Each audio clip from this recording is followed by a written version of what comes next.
Hi, I'm Max Van from SportbikeTracker.com, and today I'm going to tell you why I trust and ride in Arai helmets.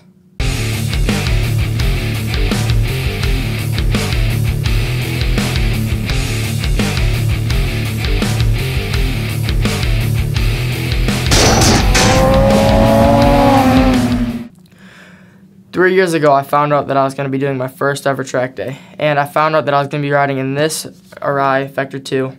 I rode in that helmet for around just a little bit over a year, and then I finally decided that I wanted to start actually racing.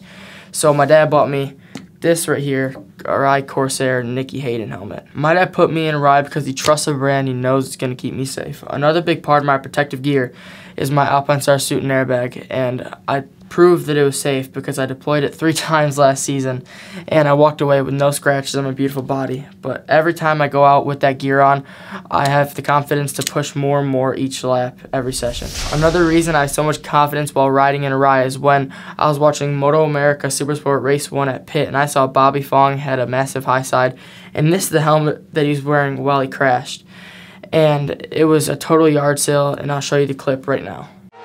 Left party. Oh, no! Bobby Fong! Huge crash for Bobby Fong. Corner. You can see that thing snapped around a lot on him before it caught, and it's a very tricky corner, that one. Great to see Bobby Fong up.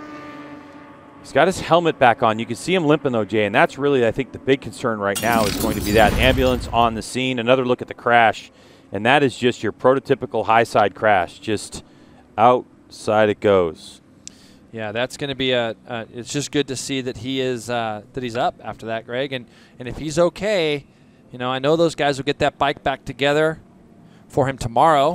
So great to see Bobby standing up. He's standing up on the outside, and it's really nice to see.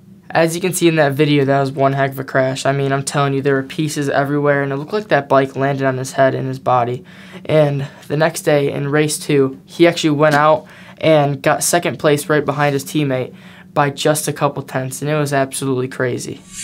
So now let's talk about my crash. It was at the GNF, my last time riding of the season. It was all going well until my last race of the day, and all hell broke loose.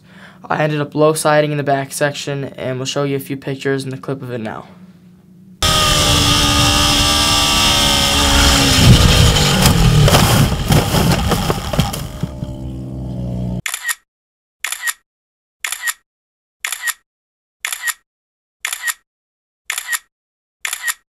Okay, we've got a little on-the-job training going on here today. Not bad, kid, not bad. Kid's getting bigger.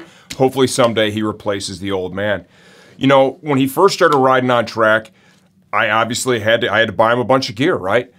I immediately gravitated towards the Arai for a couple of reasons. One was the overall philosophy of the company. It's something I really gravitate towards. I like the idea of the round shell shape, the strong shell, you know, the quality of the helmet, and plus it fit him really well. Fit is everything. If it doesn't fit right, it won't protect correctly, it won't perform correctly. It's important that when he's out there riding around and racing, and I'm waiting for him to come around on the timer, right? And you don't come around, which means you're what? In the grappled trap or in the weeds. Laying in the weeds, right? You know, I'll tell you right now, I worry a whole lot less knowing he's in a Tech Air race vest from A-Stars, that he's in an Arai helmet. So same deal goes for anyone. When you're selecting your next helmet, do your research. Invest time in getting a good measurement and selecting the correct size for yourself, because confidence in that gear is as important as confidence in the tires on your very own bike. If you have any questions, any comments, just leave those in the YouTube comment section. I answer all that stuff myself, and we're always here to help you all out.